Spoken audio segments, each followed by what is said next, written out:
নমস্কার বন্ধুরা, আপনারা দেখছেন মুক্তিবাণী। মহাভারতের এমন একটি ঘটনা আছে যা শুনলে আজও মানুষের হৃদয় কেঁপে ওঠে। রাজসভায় উপস্থিত অসংখ্য মহারথী, সামনে বসে আছেন ভীষ্ম, দ্রোণ, কৃপাচার্য, ধৃতরাষ্ট্র, দুর্যোধন, কর্ণ এবং হস্তিনাপুরের সভা সদস্যরা। আর সেই সবার মাঝখানে অপমানিত হয়ে দাঁড়িয়ে আছেন পাঞ্চালী দ্রৌপদী। দুঃশাসন তাকে টেনে নিয়ে এসেছে সবাই। দ্রৌপদী একের পর এক প্রশ্ন করছেন, যে স্বামী নিজেকেই হেরে গেছেন তার কি আর আমাকে পণ রাখার অধিকার ছিল? কিন্তু সবার নীরব, কেউ স্পষ্ট উত্তর দিচ্ছে না। আর যখন দুঃশাসন দ্রৌপদীর বস্ত্রহরণের চেষ্টা করে, তখন তিনি সমস্ত অহংকার, সমস্ত পার্থিব আশ্রয় ছেড়ে একমাত্র শ্রীকৃষ্ণের শরণ নেন। তখন ঘটে যায় এক অলৌকিক ঘটনা। দ্রৌপদীর বস্ত্র শেষ হয় না। দুঃশাসন যখন বস্ত্র টানতে থাকে, ততই নতুন বস্ত্র আসতে থাকে। কিন্তু এখানেই প্রশ্ন, কেন দ্রৌপদীর জীবনে এমন ভয়ঙ্কর পরীক্ষা এসেছিল? কোন জন্মের কর্মের ফল ছিল এটি?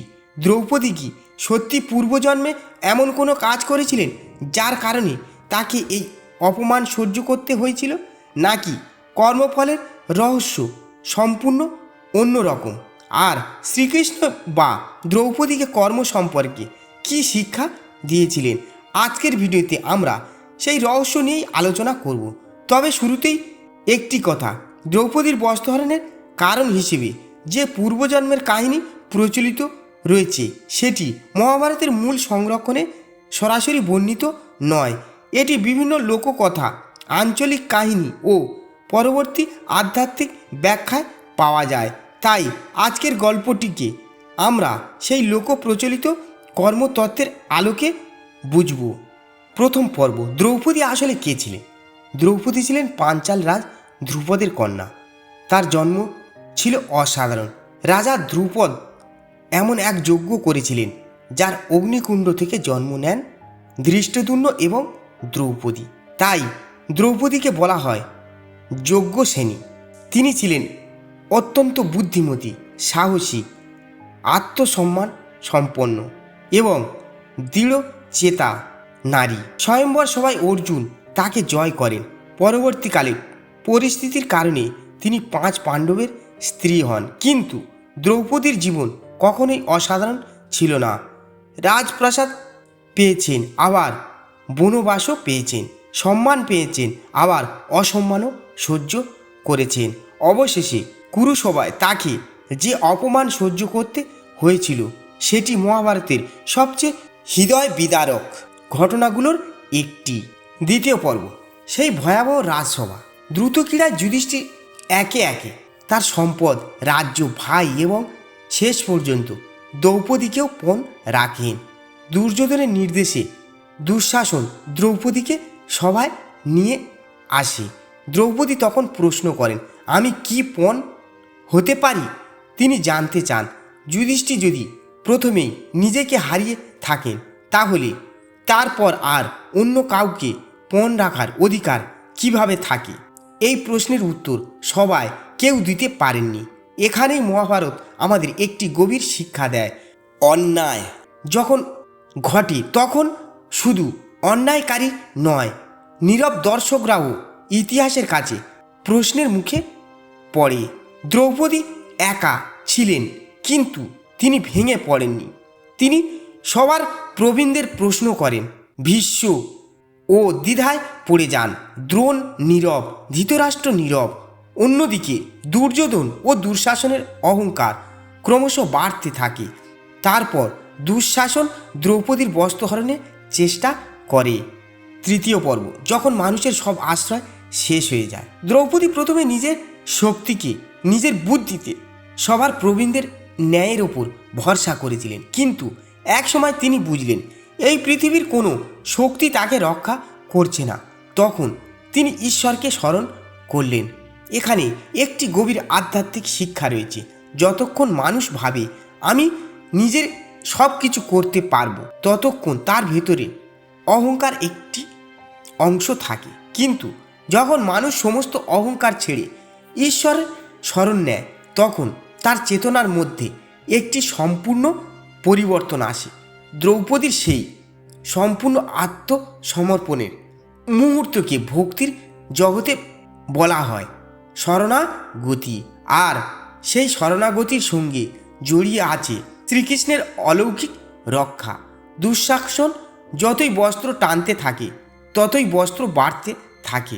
শেষ পর্যন্ত দুঃশাসন ক্লান্ত হয়ে যায়, দ্রৌপদীর মর্যাদা রক্ষা হয়। চতুর্থ পর্ব। কিন্তু প্রশ্ন থেকে যায় কেন? এখানেই আসে আজকের ভিডিওর সবচেয়ে গুরুত্বপূর্ণ প্রশ্ন। দ্রৌপদীর মতো একজন মহিষী নারীর জীবনে এমন অপমান কেন এলো? অনেক লোকপ্রচলিত কাহিনীতে বলা হয় এর পেছনে ছিল পূর্বজন্মের কোনো কর্ম। কেউ বলেন দ্রৌপদীর পূর্বজন্মের কোনো আচরণের কারণে এই পরিস্থিতি এসেছিল। আবার কোনো কোনো লোকসভায় তাকে অন্য নামে বা অন্য জন্মের চরিত্রের হিসেবে বর্ণনা করা হয়। কিন্তু এখানে আমাদের খুব সতর্ক হতে হবে। মহাভারতের মূল গ্রন্থে শ্রীকৃষ্ণ দ্রৌপদীকে এমন কোনো নির্দিষ্ট পূর্বজন্মের পাপের কথা বলে বস্ত্রহরণের কারণ ব্যাখ্যা করেছেন এমন সরাসরি বর্ণনা নেই। তাই এই কাজের জন্যই দ্রৌপদীর বস্ত্রহরণ হয়েছিল এমন কথা নিশ্চিত শাস্ত্রবচন হিসেবে বলা ঠিক নয়। তাহলে কর্মফল কি বলে? পঞ্চম পর্ব। কর্মফলের সবচেয়ে বড় রহস্য। শ্রীকৃষ্ণের গীতায় শিক্ষায় কর্মের বিষয়টি অত্যন্ত গভীর।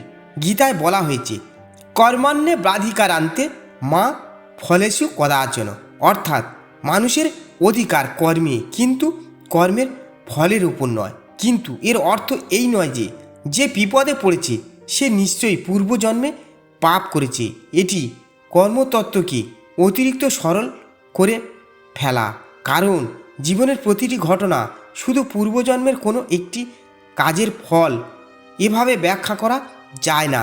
মানুষের জীবনে বর্তমান কর্ম আছে, পরিবেশ আছে, অন্য মানুষের কর্ম আছে, সমাজের পরিস্থিতি আছে এবং আছে ঈশ্বরের রহস্যময় বিধান। দ্রৌপদীর ঘটনাও আমাদের এই জটিল কর্মতত্ত্ব বুঝতে সাহায্য করে। ষষ্ঠ পর্ব। অন্যায়ের শিকার হওয়া মানে কি পূর্বজন্মের পাপ? ধরুন একজন নিরপরাধ মানুষ অন্যায়ের শিকার হলেন, আমরা কি সঙ্গে সঙ্গে বলবো নিশ্চয়ই তিনি পূর্বজন্মে পাপ করেছিলেন? না, এমন কথা বলা অন্যায়ের শিকার মানুষটির কষ্টকে আরও বাড়িয়ে দিতে পারে। মহাভারতের ঘটনায় দেখুন, দ্রৌপদী অন্যায়ের শিকার হয়েছিলেন, কিন্তু মহাভারত তাকে অপরাধী হিসেবে দেখায় না, বরং অন্যায়কারীদের পতন ঘটেছে। দুর্যোধন, দুঃশাসন এবং কৌরবদের অহংকার শেষ পর্যন্ত ধ্বংসের দিকে নিয়ে যায়। অর্থাৎ অন্যায় সহ্য করা আর অন্যায় করা এক জিনিস নয়। এটাই কর্মফলের অন্যতম বড় শিক্ষা। সপ্তম পর্ব। শ্রীকৃষ্ণের নীরবতা কি আসলে নীরবতা? একটি প্রশ্ন অনেকেই করেন। দ্রৌপদী যখন অপমানিত হচ্ছিলেন তখন শ্রীকৃষ্ণ কোথায় ছিলেন? কেন তিনি আগে থেকেই ঘটনাটি থামালেন না? এই প্রশ্নের উত্তরও গভীর। মহাভারতের ঘটনাগুলো শুধু একজন মানুষের জীবন কাহিনী নয়, এটি ধর্ম ও অধর্মের সংঘর্ষের কাহিনী। দুর্যোধনকে বহুবার সতর্ক করা হয়েছিল, শান্তির প্রস্তাব দেওয়া হয়েছিল, কৃষ্ণ নিজে কৌরব সভায় গিয়েছিলেন, পাণ্ডবদের অধিকার ফিরিয়ে দিতে বলা হয়েছিল, কিন্তু দুর্যোধন অহংকারের কারণে সেই সুযোগ গ্রহণ করেননি। তাই মহাভারতের যুদ্ধ হঠাৎ তৈরি হয়নি। একটি অন্যায়ের পর আরেকটি অন্যায়, একটি অহংকারের পর আরেকটি অহংকার, এইভাবেই ধ্বংসের পথ তৈরি হয়েছিল। অষ্টম পর্ব। কর্মফলের তিনটি স্তর। আধ্যাত্মিক ব্যাখ্যায় কর্মকে সাধারণত তিনভাবে বোঝানো হয়: সঞ্চিত কর্ম, প্রারব্ধ কর্ম এবং ক্রিয়মান কর্ম। সঞ্চিত কর্ম বলতে বহু কর্মের সঞ্চিত ফলকে বোঝানো হয়। প্রারব্ধ কর্ম বলতে সেই অংশকে বোঝানো হয় যার ফল বর্তমান জীবনে ভোগ করার জন্য নির্ধারিত হয়েছে এমন ধারণা প্রচলিত। আর ক্রিয়ামান কর্ম হলো আমরা যখন যা করছি, অর্থাৎ আজ আমরা যে কাজ করছি সেটিও ভবিষ্যতের পথ তৈরি করছে। এই জায়গাতেই শ্রীকৃষ্ণের শিক্ষা অত্যন্ত গুরুত্বপূর্ণ। অতীতকে আমরা সবসময় বদলাতে পারি না, কিন্তু বর্তমানের কর্মকে আমরা বদলাতে পারি। নবম পর্ব, দ্রৌপদীর জীবনের আসল শিক্ষা। দ্রৌপদীর জীবনের সবচেয়ে বড় শিক্ষা হয়তো এই নয় যে তিনি পূর্বজন্মে কি করেছিলেন, বরং শিক্ষা হলো অন্যায়ের সামনে মাথা নত করা যাবে না। তিনি প্রশ্ন করেছিলেন, তিনি অন্যায় দাবি করেছিলেন, তিনি নিজের মর্যাদা রক্ষার জন্য লড়েছিলেন। এমনকি যখন পৃথিবীর সমস্ত দরজা বন্ধ হয়ে গিয়েছিল তখন তিনি ঈশ্বরের ওপর বিশ্বাস হারাননি। তাই দ্রৌপদীর চরিত্র আমাদের শেখায়, ভক্তি মানে দুর্বল হওয়া নয়, ভক্তি মানে অন্যায়ের সামনে দাঁড়িয়ে সত্যের পক্ষে থাকার শক্তি অর্জন করা। দশম পর্ব, কেন শ্রীকৃষ্ণ দ্রৌপদীর পাশে ছিলেন? শ্রীকৃষ্ণ ও দ্রৌপদীর সম্পর্ক ছিল গভীর বন্ধুত্ব, বিশ্বাস এবং ভক্তির। দ্রৌপদী শ্রীকৃষ্ণকে শুধু ঈশ্বর হিসেবে নয়, নিজের পরম আশ্রয় হিসেবেও দেখতেন। আর কৃষ্ণও বহুবার দ্রৌপদীকে রক্ষা করেছিলেন। এমন কাহিনী মহাভারত ও পরবর্তী ঐতিহ্যে পাওয়া যায়। সবচেয়ে গুরুত্বপূর্ণ বিষয় হলো দ্রৌপদীর জীবনে যখন সব কিছু হারিয়ে যাচ্ছিল তখন তার বিশ্বাস হারায়নি। এই বিশ্বাসই তাকে ভিতর থেকে শক্তিশালী করেছিল।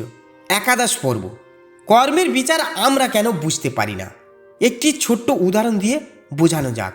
একজন কৃষক আজ একটি বীজ বপন করলেন, সঙ্গে সঙ্গে ফল পাওয়া গেল না।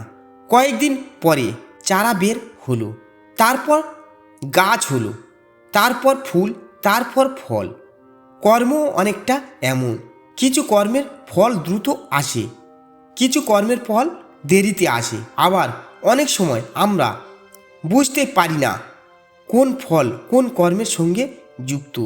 তাই কোনো মানুষের জীবনে বিপদ এলেই এটা তার কর্মফল এই সিদ্ধান্তে পৌঁছে যাওয়া উচিত নয়, বরং আমাদের প্রশ্ন হওয়া উচিত, এই পরিস্থিতিতে আমি কি সঠিক কাজ করতে পারি? দ্বাদশ পর্ব, দুর্যোধনের কর্মফল। দ্রৌপদীকে অপমান করার ঘটনায় যারা জড়িত ছিল তাদের পরিণতিও মহাভারত দেখিয়েছে। দুর্যোধনের অহংকার শেষ পর্যন্ত তাকে পতনের দিকে নিয়ে যায়। দুঃশাসনের নিষ্ঠুরতা ভয়াবহ পরিস্থিতি হয়।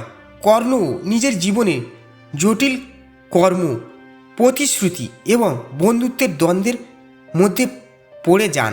অর্থাৎ মহাভারত আমাদের শুধু দ্রৌপদীর কষ্ট দেখায় না, এটি দেখায় অধর্ম যত শক্তিশালী মনে হোক তার ভিতরে ধ্বংসের বীজ লুকিয়ে থাকে।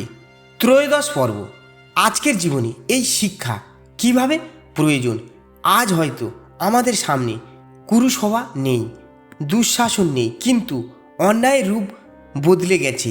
কেউ কর্মক্ষেত্রে অপমানিত হন, কেউ পরিবারের মধ্যে অবহেলার শিকার হন, কেউ বন্ধুর বিশ্বাসঘাতকতার শিকার হন, কেউ অন্যায়ভাবে অপবাদ পান। তখন আমরা অনেক সময় ভাবি, আমি কেন?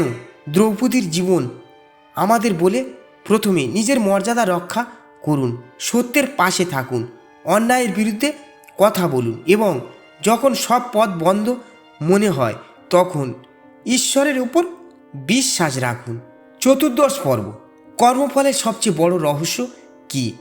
কর্মফলের সবচেয়ে বড় রহস্য হয়তো এটাই, আমরা সবসময় ফল নিয়ন্ত্রণ করতে পারি না, কিন্তু কর্ম নিয়ন্ত্রণ করতে পারি। আপনি আজ কি ভাবছেন, কি বলছেন, কি করছেন, কাউকে কষ্ট দিচ্ছেন কিনা, কাউকে সাহায্য করছেন কিনা, অন্যায়ের সময় চুপ থাকছেন কিনা, এই সমস্ত কিছুই আপনার বর্তমান কর্মের অংশ। তাই অতীতের অজানা কর্ম নিয়ে ভয় পাওয়া চেয়ে বর্তমানের কর্মকে পবিত্র করা অনেক বেশি গুরুত্বপূর্ণ। পঞ্চদশ পর্ব, দ্রৌপদীর প্রশ্নের আসল উত্তর। এখন ফিরে আসি আমাদের মূল প্রশ্নে, আমরা বস্ত্রহরণের দোষ কোন জন্মে ছিল? এর উত্তর কি? শাস্ত্রসম্মতভাবে আমরা নিশ্চিত করে বলতে পারি না যে দ্রৌপদীর বস্ত্রহরণ কোনো নির্দিষ্ট পূর্বজন্মের পাপের ফল ছিল, বরং মহাভারতের মূল কাহিনী আমাদের অন্য একটি সত্য দেখায়। দ্রৌপদীর ওপর অন্যায় হয়েছিল, কিন্তু সেই অন্যায়কে তিনি নিজের ভাগ্য বলে মেনে নেননি। তিনি প্রশ্ন করেছিলেন, তিনি ঈশ্বরকে স্মরণ করেছিলেন, আর শেষ পর্যন্ত অধর্মের পতন হয়েছিল। তাই এই গল্পের সবচেয়ে বড় শিক্ষা, কে কষ্ট পেলেই সে পাপী এমন নয়, বরং কখনো কখনো একজন নিরপরাধ মানুষের ওপর অন্যায় ঘটতে পারে। আবার সেই অন্যায়ের বিরুদ্ধে দাঁড়ানোর দায়িত্ব আমাদের সবার। শেষ কথা বন্ধুরা, দ্রৌপদীর কাহিনী শুধু একটি পুরাণ কাহিনী নয়, এটি আত্মসম্মানের গল্প, এটি বিশ্বাসের গল্প, এটি অন্যায়ের বিরুদ্ধে প্রতিবাদের গল্প, এটি একটি কর্মের গভীর রহস্য বোঝার একটি সুযোগ। জীবনে কখনো যদি মনে হয় আমার সঙ্গে কেন এমন হচ্ছে, তাহলে হতাশ হবেন না, নিজেকে দোষী ভাববেন না, বরং নিজের কর্মকে সৎ রাখুন, সত্যের পথে থাকুন, অন্যায়ের বিরুদ্ধে দাঁড়ান এবং মনে রাখুন, কর্মের হিসাব মানুষ সবসময় বুঝতে পারে না, কিন্তু ধর্মের পথ কখনো বৃথা যায় না। শ্রীকৃষ্ণের গীতায় একটি অমর শিক্ষা মনে রাখুন, কর্মান্যে বাধিকারান্তে মা ফলেষু কদাচন, অর্থাৎ আপনার অধিকার সৎ কর্মে, ফলের উপর নয়। তাই আজ থেকে আমরা চেষ্টা করি কথায় কাউকে আঘাত না করতে, অন্যায় দেখে নীরব না থাকতে, নিজের দায়িত্ব থেকে পালিয়ে না যেতে এবং কঠিন সময়েও ঈশ্বরের উপর বিশ্বাস রাখতে।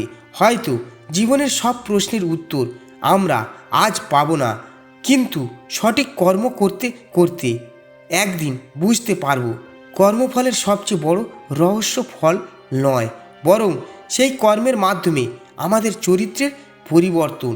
যদি এই ভিডিওটি আপনার ভালো লেগে থাকে, তাহলে ভিডিওটি লাইক করুন, মুক্তিবাণী চ্যানেলটি সাবস্ক্রাইব করুন এবং আপনার প্রিয়জনদের সঙ্গে শেয়ার করুন।